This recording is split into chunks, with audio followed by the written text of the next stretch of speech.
ఓం శాంతి. చాలామందికి భూత ప్రేతాలు నిజంగా ఉంటాయా? నిజంగా ఆత్మ దయ్యమై తిరుగుతుందా? అలా ఎవరిలో అయినా ప్రవేశిస్తుందా అని సందేహాలు కలుగుతూ ఉంటాయి. ఈరోజటి మురళిలో మమ్మ మహావాక్యాలున్నాయి. అందులో వీటి యొక్క స్పష్టతను మమ్మ ఇచ్చారు. ఈరోజు మురళిలో బాబా అన్నారు, శ్రీమతాన్ని ఉల్లంఘించే పనులు చేయకండి. మీ కర్మలు మాయ మీ ముఖాన్ని తన వైపు తిప్పుకునేలాగా ఉండకూడదు అన్నారు. పూర్తి వారసత్వాన్ని తీసుకునే పురుషార్థం చేయండి. పూర్తి వారసత్వాన్ని తీసుకోవాలి అంటే పూర్తిగా శ్రీమతాన్ని పాటించాలి అన్నారు. అప్పుడే ఎయిర్ కండిషన్ టికెట్కి అర్హులవుతారు అని బాబా చాలా రమణీకంగా ఈ మురళిని వినిపించారు. ఇది 17th జూన్ 2026 మురళి. మధురమైన పిల్లలు, సూర్యవంశీ రాజ్య పదవిని తీసుకునేందుకు మీదంతా తండ్రికి స్వాహ చేయండి.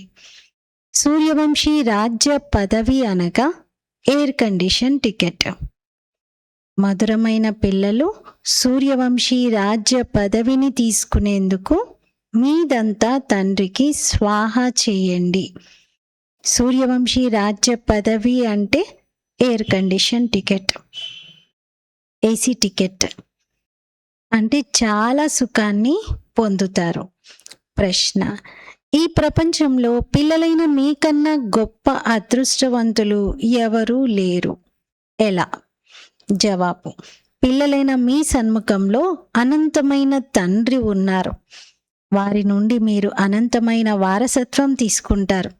మీరు ఈ సమయంలో అనంతమైన తండ్రి, టీచర్ మరియు సద్గురువుకి చెందిన వారిగా అయి వారి నుండి అనంతమైన ప్రాప్తిని పొందుతారు. ప్రపంచంలోని వారికైతే అనంతమైన తండ్రి గురించి తెలియని కూడా తెలియదు. మరి తెలియనప్పుడు వారు మీ వంటి అదృష్టవంతులుగా ఎలా అవుతారు? ఇంకా మీకన్నా అదృష్టవంతులు ఇంకెవరు ఉండరు కదా అంటున్నారు. పాట: గొప్ప అదృష్టవంతులు. ఓం శాంతి. ఇప్పుడు మనం బ్రాహ్మణ సాంప్రదాయానికి చెందిన వారిమి, తర్వాత దైవీ సాంప్రదాయానికి చెందిన వారిగా అవుతామని బ్రాహ్మణ కులభూషణులైన పిల్లలకు తెలుసు. పిల్లలకు తండ్రి స్వయంగా కూర్చొని అర్థం చేయిస్తున్నారు. అనంతమైన తండ్రి మీ సన్ముఖంగా ఉన్నప్పుడు మరియు వారి నుండి అనంతమైన వారసత్వం లభిస్తూ ఉన్నప్పుడు ఇంకేం కావాలి? భక్తి మార్గం ఎప్పటి నుండి ప్రారంభమవుతుంది? ఇది ఎవ్వరికీ తెలియదు. భక్తి మార్గపు భక్తులు భగవంతుని జ్ఞాపకం చేస్తారు. వధువులు వరుడిని స్మృతి చేస్తారు. కానీ విచిత్రం ఏమిటంటే వారి గురించి ఏమీ తెలియదు. ప్రేయసికి ప్రియుడి గురించి తెలియకపోవడం అనేది ఎప్పుడైనా చూసారా? తెలియనప్పుడు ఇక స్మృతి ఎలా చేయగలుగుతారు? భగవంతుడైతే అందరికీ తండ్రి. పిల్లలు తండ్రిని స్మృతి చేస్తారు, కానీ పరిచయం లేకుండా స్మృతి చేస్తే అంతా వృధా అయిపోతుంది. అందుకే ఈ విధంగా స్మృతి చేయడం వలన లాభం ఏమీ కలగడం లేదు. ఈ విధంగా స్మృతి చేస్తూ ఆ లక్ష్యాన్ని, ఉద్దేశాన్ని ఎవరు చేరుకోరు. భగవంతుడు ఎవరు, వారి నుండి ఏమి లభిస్తుంది అనేది ఏమీ తెలియదు. క్రైస్ట్, బుద్ధుడు మొదలైన గురువులను అనగా అన్ని ధర్మాలలో ధర్మస్థాపన చేసిన వారిని వారి ఫాలోవర్స్ గుర్తు చేస్తారు. కానీ వారిని గుర్తు చేయడంతో మాకేం లభిస్తుంది అనేది మాత్రం తెలియదు. దానికన్నా దైహిక చదువు మంచిది కదా. అక్కడ లక్ష్యం, ఉద్దేశం అయితే బుద్ధిలో ఉంటాయి కదా. తండ్రి నుండి ఏం లభిస్తుంది? టీచర్ నుండి ఏం లభిస్తుంది? మరియు గురువు నుండి ఏం లభిస్తుంది? ఇది ఇతరులు ఎవ్వరూ అర్థం చేసుకోలేరు. మీరు ఇక్కడ తండ్రికి చెందిన వారిగా, తర్వాత టీచర్కి చెందిన వారిగా అవుతారు. తండ్రి మరియు టీచర్ కన్నా గురువు ఉన్నతంగా ఉంటారు. ఇప్పుడు పిల్లలైన మీకు నిశ్చయం కలిగింది, మేము తండ్రికి చెందిన వారిగా అయ్యాము. బాబా 5000 సంవత్సరాల క్రితం వలె వచ్చి మనల్ని స్వర్గానికి యజమానులుగా చేస్తారు మరియు శాంతిధామానికి యజమానులుగా చేస్తారు. ఇంటికి మనమే యజమానులము, రాజ్యానికి కూడా. బాబా అంటారు, ప్రియమైన పిల్లలు, మీరు నా నుండి మీ వారసత్వాన్ని తీసుకుంటారు కదా. అప్పుడు పిల్లలందరూ అవును బాబా, మేమెందుకు తీసుకోము అని అంటారు. అచ్చా, చంద్రవంశీ రాముని పదవిని పొందితే తృప్తి చెందుతారా? అది బాగుంటుందా అని అడుగుతారు బాబా. మీకేం కావాలి? తండ్రి కానుకం తీసుకొని వచ్చారు. మీరు సూర్యవంశీ లక్ష్మీదేవిని వరిస్తారా, లేక చంద్రవంశీ సీతను వరిస్తారా? మీరు మీ ముఖాన్ని చూసుకోండి కదా. శ్రీనారాయణుణ్ణి లేక శ్రీలక్ష్మిని వరించేందుకు యోగ్యులుగా ఉన్నారా?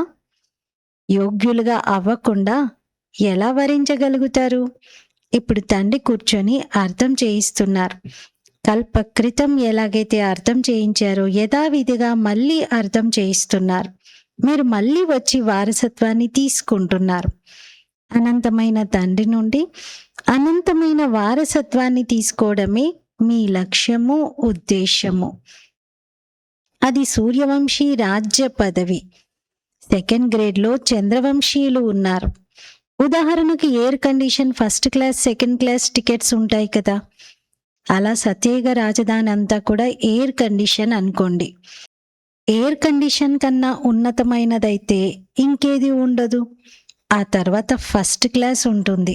ఇప్పుడు తండ్రి అడుగుతున్నారు, మీరు ఎయిర్ కండిషన్ వంటి సూర్యవంశీ రాజ్యాన్ని తీసుకుంటారా, లేక చంద్రవంశీ ఫస్ట్ క్లాస్ పదవి తీసుకుంటారా?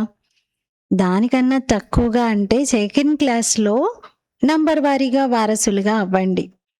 అప్పుడు మీరు చివరిలో రాజ్యాన్ని పొందుతారు. లేదంటే థర్డ్ క్లాస్ ప్రజలుగా అవుతారు. వాళ్ళకు కూడా టికెట్ రిజర్వ్ అవుతుంది. First class reserve, second class reserve, ఇలా పదవులు నంబర్ వారీగా ఉంటాయి కదా. ఇకపోతే అక్కడ సుఖం ఎలాగో ఉంటుంది. వేర్వేరు కంపార్ట్మెంట్లు ఉంటాయి కదా. షావుకారు వ్యక్తి ఎయిర్ కండిషన్ టికెట్ తీసుకుంటారు. మీలో షావుకారులుగా ఎవరవుతారు మరి? ఎవరైతే తమదంతా తండ్రికి ఇచ్చేస్తారో వారు బాబా ఇదంతా మీదే అని అంటారు. భారత్లోని మహిమను గాయనం చేశారు. వ్యాపారస్తుడు, రత్నాకరుడు, ఇంద్రజాలికుడు అనే ఈ మహిమ తండ్రిది, అంతేకాని శ్రీకృష్ణుడిది కాదు. శ్రీకృష్ణుడైతే వారసత్వాన్ని తీసుకున్నారు. సత్యయుగంలో ప్రారబ్ధాన్ని పొందారు. అతను కూడా బాబాకు చెందిన వారిగా అయ్యారు.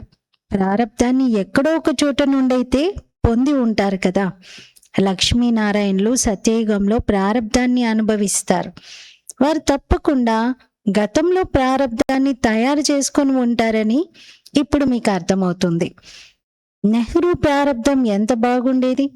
వారు తప్పకుండా మంచి కర్మలు చేసి ఉంటారు. వారు భారత్కు కిరీటం లేని చక్రవర్తిలాగా ఉండేవారు. భారత్ మహిమ చాలా ఉంది. భారత్ వంటి ఉన్నతమైన దేశము ఇంకేది ఉండదు. భారత్ పరంపిత పరమాత్ముని జన్మస్థలము. ఈ రహస్యము ఎవరి బుద్ధిలోనూ కూర్చోదు. పరమాత్ముడే అర్థకల్పం కొరకు అందరికీ సుఖశాంతులను ఇస్తారు. భారత్ నంబర్ 1 తీర్థస్థానము. కానీ డ్రామానుసారంగా ఒక్క తండ్రిని మర్చిపోవడంతో సృష్టి పరిస్థితి ఎలా అయిపోయిందో చూడండి. అందుకే శివబాబా మళ్ళీ వస్తారు. ఎవరో ఒకరు నిమిత్తులు అవుతారు కదా. ఇప్పుడు బాబా అంటున్నారు, అశరీరీ బాబా, స్వయాన్ని ఆత్మగా నిశ్చయం చేసుకోండి. ఆత్మనైన నేను ఎవరి సంతానాన్ని, ఇది ఎవరికీ తెలియదు. ఇది విచిత్రం కదా. ఓ గాడ్ ఫాదర్, దయ చూపించండి అని అంటూ ఉంటారు కూడా. శివ జయంతిని కూడా జరుపుకుంటారు. కానీ వారు ఎప్పుడు వచ్చారనేది ఎవరికి తెలియదు. ఇది 5000 సంవత్సరాల నాటి విషయం. బాబా స్వయంగా వచ్చి కొత్త ప్రపంచాన్ని, సత్యయుగాన్ని స్థాపన చేస్తారు. సత్యయుగం ఆయుష్ లక్షల సంవత్సరాలైతే ఉండదు కదా. ఘోర అంధకారం అది. అలా లక్షల సంవత్సరాలని చెప్పడం. గీతోపదేశాన్ని ఎంతమంది వచ్చి వింటారు అంటారు. ఎక్కడైనా ఎవరైనా గీత ప్రవచనం యొక్క ఆహ్వాన పత్రికను అందిస్తే దాన్ని తిరస్కరించకూడదు అని. ఖచ్చితంగా ఎన్ని పనులున్నా వెళ్ళి కూర్చొని వింటారు. కానీ అక్కడ అది నేర్పించేవారు కానీ లేక నేర్చుకునేవారు కానీ ఏమీ అర్థం చేసుకోరు. తండ్రి ఎంత సులభం చేసి అర్థం చేయిస్తారు. కేవలం తండ్రిని స్మృతి చేయండి. గృహస్థ వ్యవహారంలో ఉంటూ కమల పుష్ప సమానంగా అవ్వండి. విష్ణువుకే అన్ని అలంకారాలను ఇచ్చారు. శంఖాన్ని కూడా ఇచ్చారు, పుష్పాన్ని కూడా ఇచ్చారు. వాస్తవానికి ఇవి దేవతలకు ఇవ్వడం జరగదు. ఇవి ఎంత గూహ్యమైన గంభీరమైన విషయాలు చూడండి. వాస్తవానికి ఇవి బ్రాహ్మణుల అలంకారాలు. కానీ బ్రాహ్మణులకు ఎలా ఇవ్వాలి? ఈరోజు బ్రాహ్మణులుగా ఉంటే రేపు శూద్రులుగా అయిపోతున్నారు. ఈరోజు బీకే, రేపు చూస్తే ఎస్కే, శూద్ర కుమార్ అయిపోతారు. బాబా అందుకే బ్రాహ్మణుల అలంకారాలు బ్రాహ్మణులకి ఇవ్వలేకపోతున్నాం అంటున్నారు. ఒకరోజు పట్టుకుంటారు, ఒకరోజు పడేస్తారు. మాయ ఆలస్యం ఏమి చెయ్యదు. ఒకవేళ ఏదైనా తప్పు చేశారంటే, తండ్రి శ్రీమతాన్ని అనుసరించలేదు అంటే, బుద్ధి పాడైపోయిందంటే, ఇక మాయ గట్టిగా చెంపదెబ్బ వేసి ముఖం తిప్పేస్తుంది. మనుషులు కోపంలో అంటూ ఉంటారు కదా, చెంపదెబ్బ వేసి ముఖం తిప్పేస్తాను అని, దిమ్మ తిరిగిపోతుంది అని కూడా అంటూ ఉంటారు. మాయ కూడా అలాంటిదే. ఒక్క దెబ్బ వేసి మన ముఖం అంతా తిప్పేస్తుంది. తండ్రిని మరిచిపోయారంటే మాయ ఒక్క సెకండ్లో చెంపదెబ్బ వేసి ముఖం తిప్పేస్తుంది. ఒక్క సెకండ్లో జీవన్ముక్తిని పొందుతారు. మాయ సెకండ్లో జీవన్ముక్తిని సమాప్తం కూడా చేయగలుగుతుంది. ఎంత మంచి మంచి పిల్లలను మాయ పట్టుకుంటుంది. ఎక్కడైనా పొరపాటు చేస్తూ ఉండటాన్ని చూసిందంటే చాలు, వెంటనే చెంపదెబ్బ వేస్తుంది. అంటే బాబాకు మంచి రైట్ హ్యాండ్గా అయి మాయ సేవ చేస్తుంది. పిల్లలు దారి తప్పారంటే దెబ్బ వేస్తుంది. తండ్రి వచ్చి పాత ప్రపంచం నుండి ముఖం తిప్పేస్తారు. పాత కుటీరంలో ఉండే నిరుపేద లౌకిక తండ్రి కొత్త ఇంటిని నిర్మిస్తున్నప్పుడు ఆ పిల్లల బుద్ధిలో కూర్చొని ఉండిపోతుంది కదా, ఇంకా మా తండ్రి మా కోసం కొత్తింటిని నిర్మిస్తున్నారు అని. మేము వెళ్ళి అక్కడ ఉంటాము, ఈ పాత ఇంటిని ఇంకా పడగొట్టేస్తారు అని. ఇప్పుడు తండ్రి మీకోసం అరచేతిలో స్వర్గాన్ని అనగా వైకుంఠాన్ని తీసుకొచ్చారు. ప్రియమైన పిల్లలు అని బాబా ప్రేమగా ఆ గిఫ్ట్ని మనకిస్తూ ఉన్నారు. ఆత్మలతో బాబా మాట్లాడుతున్నారు. ఈ కళ్ళ ద్వారా పిల్లలైన మిమ్మల్ని చూస్తున్నారు. తండ్రి అర్థం చేయిస్తున్నారు, నేను కూడా డ్రామాకు వశమై ఉన్నాను. డ్రామాలో లేకపోయినా సరే ఏమైనా చేయగలుగుతాను అని అలా అనుకోకండి. డ్రామాతో సంబంధం లేదు, బాబా తలుచుకుంటే ఏదైనా చేయగలుగుతారు అని అలా అనుకోకండి. అలా కాదు. పిల్లలు అనారోగ్య పాలవుతే నేను నయం చేసిస్తానని కాదు, ఆపరేషన్ లేకుండా తప్పిస్తానని కాదు, అలా కాదు. కర్మభోగాన్నైతే అందరూ అనుభవించాల్సిందే. మీ పైనైతే చాలా భారం ఉంది. ఎందుకంటే మీరు అందరికన్నా పాతవారు. సతో ప్రధానము నుండి పూర్తిగా తమో ప్రధానంగా అయ్యారు. ఇప్పుడు పిల్లలైన మీకు తండ్రి లభించారు కనుక తండ్రి నుండి వారసత్వాన్ని తీసుకోవాలి. బాబా అంటారు, కర్మభోగం సమయంలో మీరు నా స్మృతిలో ఉంటే అసలు ఆ కర్మభోగం అనుభవమే లేకుండా నేను తేలికగా దాటిస్తాను. అంతేకాని కర్మభోగమే ఎదురవ్వకుండా చూసుకో బాబా, ఇంకా నాకు ఏ రోగం రావద్దు, ఏ ఆపరేషన్ పడొద్దు అంటే అది సాధ్యం అవ్వదు. మీరు వాటిని ఎదుర్కొంటున్నప్పుడు బాబా స్మృతిలో ఉంటే వాటి భారమును బాబా తగ్గిస్తారు అంతే. ఎవరైతే సూర్యవంశానికి చంద్రవంశానికి చెందిన వారిగా ఉంటారో వారు తప్పకుండా వస్తారు. ఎవరైతే దేవతలుగా ఉండేవారో వారే శూద్రులుగా అయిపోయారు. మళ్ళీ వారే బ్రాహ్మణులుగా అయి దైవీ సాంప్రదాయాలుగా అవుతారు. ఈ విషయాలను తండ్రి తప్ప ఎవ్వరూ అర్థం చేయించలేరు. తండ్రికి పిల్లలైన మీరు ఎంత మధురంగా అనిపిస్తారు. మీరు నా ఆ కల్పకృతం యొక్క పిల్లలే అని బాబా అంటారు. నేను కల్పకల్పము వచ్చి మిమ్మల్ని చదివిస్తాను. ఇది ఎంత అద్భుతమైనటువంటి విషయం. నిరాకార భగవాను వాచ. శరీరం ద్వారానే మాట్లాడతారు కదా. శరీరం నుండి వేరైతే ఆత్మ ఇక మాట్లాడలేదు. ఆత్మ అతీతమైపోతుంది, శబ్దానికి అతీతమైపోతుంది. అందుకే చనిపోయిన తర్వాత ఆత్మ ఏదైనా చెప్పాలని ప్రయత్నించినా ఎవరికి వినబడదు. మాట్లాడదామన్నా కూడా ఎవరికి ఆ సౌండ్ క్యాచ్ చేసే పవర్ ఉండదు. ఇప్పుడు బాబా అంటున్నారు అశరీరీ భవ. దీని అర్థం ప్రాణాయామం మొదలైనవి చేయమని కాదు. నేను ఆత్మను అవినాశిని అని భావించాలి. నా ఆత్మలో 84 జన్మల పాత్ర నిండి ఉంది. తండ్రి స్వయంగా అంటున్నారు, నా ఆత్మ కూడా ఏ పాత్రనైతే అభినయిస్తుందో ఆ పాత్రంతా నాలో నిండి ఉంది. నా పాత్ర అక్కడ భక్తి మార్గంలోనూ నడుస్తుంది, మళ్ళీ జ్ఞాన మార్గంలో ఇక్కడికి వచ్చి జ్ఞానాన్ని కూడా నేను ఇస్తాను. భక్తి మార్గం వారికి జ్ఞానం గురించి అసలు తెలీదు. మద్యం తాగనంత వరకు దాని రుచి గురించి ఎవరికైనా ఎలా తెలుస్తుంది? అలాగే జ్ఞానాన్ని కూడా తీసుకున్నప్పుడే దాని గురించి తెలుస్తుంది. జ్ఞానంతో సద్గతి కలుగుతుంది కనుక తప్పకుండా జ్ఞానసాగరుడే సద్గతిని ఇవ్వగలుగుతారు. తండ్రి అంటారు, నేను సర్వుల సద్గతి దాతను. సర్వోదయ లీడర్ ఉంటారు కదా, ఎన్ని రకాల వారు ఉంటారు. వాస్తవానికైతే సర్వులపైన దయ చూపించేవారు ఒక్క బాబాయే. ఓ భగవంతుడా దయ చూపించండి అని తండ్రితో అంటారు కనుక అందరిపైన దయ చూపించేవారు వారే. మిగిలిన వారంతా హద్దు దయనే చూపిస్తారు. బాబా అయితే మొత్తం ప్రపంచాన్ని సతోప్రధానంగా తయారు చేస్తారు. సతోప్రధానంగా అన్ని తత్వాలు కూడా అవుతాయి. ఈ పని అయితే పరమాత్ముడే చేయగలుగుతారు. మనుషులను తత్వాలని అన్నిటినీ సతోప్రధానంగా చేయటం. కనుక సర్వోదయ అన్న మాటకు ఎంత పెద్ద అర్థం ఉంది. అందరిపై పూర్తి దయను బాబా చూపిస్తారు. స్వర్గస్థాపనలో ఎవ్వరూ దుఃఖితులుగా అవ్వరు. అక్కడ నంబర్ 1 ఫర్నిచర్, వైభవాలు, అన్ని రకాల సుఖాలు ఉంటాయి. దుఃఖాన్నిచ్చే జంతువులు, ఈగలు మొదలైనవేవి ఉండవు. అక్కడ కూడా గొప్పవారి ఇళ్లల్లో ఎంత శుభ్రత ఉంటుంది. అక్కడ మీరెప్పుడు ఈగలను చూడరు. దోమలు ఈగలైతే అసలు ఉండనే ఉండవు, అవి ప్రవేశించలేవు అంటున్నారు. స్వర్గంలోకి ప్రవేశించగలిగే శక్తి అలాంటి ప్రాణులకు లేదు. అశుద్ధి చేసే వస్తువులేవి అక్కడ ఉండవు. పుష్పాలు మొదలైన వాటి సహజ సుగంధం ఉంటుంది. మీకు సూక్ష్మవతనంలో బాబా శూభిరసాన్ని తాగిస్తారు. వాస్తవానికి సూక్ష్మవతనంలోనైతే ఏమీ లేనే లేవు, అవన్నీ సాక్షాత్కారాలు. వైకుంఠంలో ఎంత మంచి మంచి పుష్పాలు, తోటలు మొదలైనవి ఉంటాయి. సూక్ష్మవతనంలో తోటలు మొదలైనవి ఉండవు, అవన్నీ సాక్షాత్కారాలు. ఇక్కడ కూర్చొని ఉండగానే మీకు సాక్షాత్కారం కలుగుతుంది. పాట కూడా చాలా ఫస్ట్ క్లాస్గా ఉంది.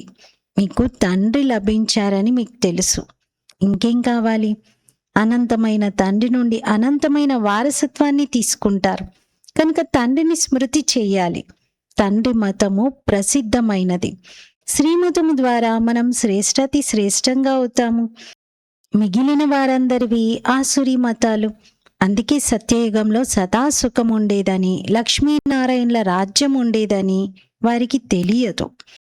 బాల్యంలో వారే రాధాకృష్ణులు, వారి చరిత్ర మొదలైనవేవి లేవు. స్వర్గంలోనైతే పిల్లలందరూ చాలా ఫస్ట్ క్లాస్గా ఉంటారు.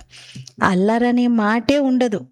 అల్లరి కృష్ణుడు అని అంటారు, కానీ అక్కడ కృష్ణుడు అలా తల్లిని ఇబ్బంది పెట్టే అంత, గోపబాలులందరినీ ఇబ్బంది పెట్టే అంత ఇలాంటి అల్లరి చేయరు. అచ్చా, मीठे मीठे सिकिलते बच्चों प्रति मात पिता बाप दादा का याद प्यार और गुड मॉर्निंग। रूहानी बाप की रूहानी बच्चों को नमस्ते। हम रूहानी बच्चों की रूहानी बाप दादा को याद प्यार गुड मॉर्निंग और नमस्ते। मेरा बाबा मीठा बाबा प्यारा बाबा शुक्रिया बाबा। ధారణ కొరకు ముఖ్య సారము. ఫస్ట్ పాయింట్, ఈ పాత ప్రపంచం నుండి ముఖాన్ని తిప్పుకున్న తర్వాత ఇక మళ్ళీ మాయ తన వైపుకు ముఖాన్ని తిప్పే విధంగా ఎటువంటి పొరపాటు చేయకూడదు. శ్రీమతాన్ని ఉల్లంఘించకూడదు. తండ్రి నుండి పూర్తి వారసత్వాన్ని తీసుకోవాలి. సెకండ్ పాయింట్, తండ్రిపై తమదంతా స్వాహా చేసి పక్కా వారసులుగా అయి సత్యయుగి ఎయిర్ కండిషన్ టికెట్ను తీసుకోవాలి. లక్ష్యాన్ని, ఉద్దేశాన్ని బుద్ధిలో ఉంచుకొని పురుషార్థం చేయాలి. ఫస్ట్ పాయింట్లో బాబా ముఖం తండ్రి వైపు తిప్పుకున్న తర్వాత మళ్ళీ మాయ తన వైపుకు టర్న్ చేసుకునేలాగా మీ కర్మలు ఉండకూడదు అంటున్నారు. శ్రీమతాన్ని అస్సలు ఉల్లంఘించకూడదు, పూర్తి వారసత్వం తీసుకోవాలి. దీనికోసం స్వాహ చేయండి అంటున్నారు సెకండ్ పాయింట్లో. పక్కా వారసులుగా అవ్వడానికి మీ దగ్గర ఉన్నదంతా స్వాహ చేసి ఏసీ టికెట్ తీసుకోండి. లక్ష్యం, ఉద్దేశాన్ని బుద్ధిలో పెట్టుకొని పురుషార్థం చేయండి. వరదానం: స్వస్థితి ద్వారా సర్వ పరిస్థితులను ఎదుర్కొనే అవ్యక్త స్థితి యొక్క అభ్యాసీ భవ. స్వస్థితి ద్వారా సర్వ పరిస్థితులను ఎదుర్కొనే అవ్యక్త స్థితి యొక్క అభ్యాసీ భవ. ఎప్పుడైతే అవ్యక్త స్థితి యొక్క అభ్యాసం చేసే అలవాటు ఏర్పడుతుందో అప్పుడు స్వస్థితి ద్వారా ప్రతి పరిస్థితిని ఎదుర్కోగలుగుతారు. మరియు ఈ అలవాటు కోర్టుకు వెళ్ళడం నుండి రక్షిస్తుంది, అంటే ధర్మరాజు యొక్క దండన నుండి రక్షిస్తుంది. అందుకే ఈ అభ్యాసాన్ని ఎప్పుడైతే న్యాచురల్గా మరియు న్యాచురల్గా అంటే సహజంగా, నేచర్గా అంటే స్వభావంగా, సహజంగా స్వభావంగా ఎప్పుడైతే చేసుకుంటారో ఈ అభ్యాసాన్ని, అప్పుడు న్యాచురల్ కెలామిటీస్ అంటే ప్రకృతి వైపరీత్యాల నుండి రక్షింపబడతారు. అంటే ఏవైతే ప్రకృతి వైపరీత్యాలు ఎదురవుతాయో, ఎందుకంటే ఎప్పుడైతే ఎదుర్కొనేవారు స్వస్థితితో ప్రతి పరిస్థితిని దాటే శక్తిని ధారణ చేస్తారో అప్పుడు తెర తెరుచుకుంటుంది. దీని కొరకు పాత అలవాట్ల నుండి, పాత సంస్కారాల నుండి, పాత విషయాల నుండి పూర్తి వైరాగ్యము కావాలి. అన్నింటికీ మూలం మన స్వస్థితి. స్వస్థితి ద్వారా పరిస్థితిని ఎదుర్కోవాలి. స్లోగన్: స్వయాన్ని నిమిత్తంగా చేసేవారిగా భావించినట్లయితే ఏ కర్మలోనూ అలసట ఉండదు. చేయించేవాడు బాబా, నేను నిమిత్త మాత్రంగా చేస్తున్నాను అనుకుంటే ఏ కర్మలోనూ అలసట ఉండదు. మాతేశ్వరి గారి అమూల్యమైన మహావాక్యాలు: మనుష్యలోకం, దేవలోకం, భూత ప్రేతాల ప్రపంచం యొక్క విస్తారం. చాలామంది మనుషులు ప్రశ్నిస్తూ ఉంటారు, అశుద్ధ జీవాత్మలు వేటినైతే భూతాలని అంటారో అవి నిజంగా ఉన్నాయా, లేక ఊహనా, లేదా కేవలం అనుమానమా? దీని గురించి ఈరోజు స్పష్టంగా అర్థం చేయించబడుతుంది. మనుష్యాత్మలు వికర్మలు చేసినప్పుడు వారికి తప్పకుండా అనేక రకాలుగా శిక్షలను అనుభవించవలసి ఉంటుంది. అది కూడా మనుష్య జన్మలోనే అనుభవించవలసి ఉంటుంది. అంతేకాని జంతువులు, పశుపక్షాదుల యోనులలో కాదు. సుఖ దుఃఖాలను అనుభవించే శక్తి మనుష్యుల్లో ఎక్కువగా ఉంది, అంతేకాని జంతువులలో కాదు. ఈ సృష్టి ఆటలో ముఖ్యమైన పాత్ర మనుష్యులదే. ఈ జంతువులు, పక్షులు మొదలైనవైతే ఈ సృష్టి నాటకానికి శోభను పెంచేవి. అవి అలంకారంగా ఉన్నాయి. ఈ డ్రామాలో ఒక అందాన్ని తీసుకొస్తాయి. మొత్తం కల్పంలో సత్యయుగం ఆది నుండి కలియుగం అంతిమం వరకు మనుష్యాత్మలకు 84 జన్మలు ఉంటాయి. ఇకపోతే ఈ 84 లక్షలనే మాట జంతువులు, పక్షులు మొదలైన వాటి వెరైటీలు అయితే కావచ్చు. ఇప్పుడు ఈ రహస్యాలన్నింటినీ పరమాత్ముడు తప్ప ఎవ్వరూ అర్థం చేయించలేరు.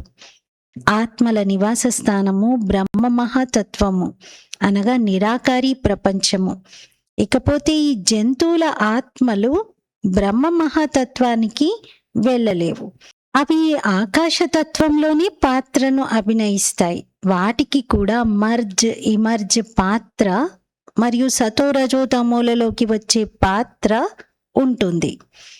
అందుకే మనం ప్రకృతి గురించి చాలా విస్తారంలోకి వెళ్ళకుండా ముందు మన ఆత్మ కళ్యాణం చేసుకోవాలి, అనగా మన్మనాభవ. ఇప్పుడు మనుష్యాత్మల గురించి తెలుసుకుందాం. ఏ ఆత్మలైతే అశుద్ధ కర్మలు చేయడం వలన వికర్మలు తయారు చేసుకుంటారో వారు తమ అశుద్ధ సంస్కారాల అనుసారంగా జనన మరణ చక్రంలోకి వచ్చి ఆది మధ్యాంతాలు అనగా మరణించే సమయం వరకు కూడా తాము చేసిన వికర్మల సాక్షాత్కారమును పొంది సూక్ష్మంగా శిక్షను అనుభవిస్తారు. ఈ కొద్ది సమయంలో అనేక జన్మల దుఃఖం అనుభవం అవుతుంది. తర్వాత శరీరాన్ని వదిలి గర్భజైల్లో దుఃఖం అనుభవిస్తారు. తర్వాత సంస్కారాల అనుసారంగా అటువంటి తల్లిదండ్రుల వద్ద జన్మ తీసుకొని అక్కడ కూడా తమ జీవితంలో సుఖ దుఃఖాలను అనుభవిస్తారు. దీనినే ఆది మధ్యాంతము అని అంటారు. కానీ కొంతమంది ఆత్మలకు త్వరగా శరీరం లభించదు. ఆ ఆత్మలు ఆకారి రూపంలో ఈ ఆకాశతత్వంలో భూతాలుగా భ్రమిస్తూ ఉంటాయి. ఇది కూడా ఒక శిక్ష, అనగా అనుభవించడం. ఆ అశుద్ధ జీవాత్మతో ఎవరికైనా లెక్కాచారం ఉన్నట్లయితే అది వారిలో ప్రవేశించి దుఃఖాన్ని ఇస్తుంది.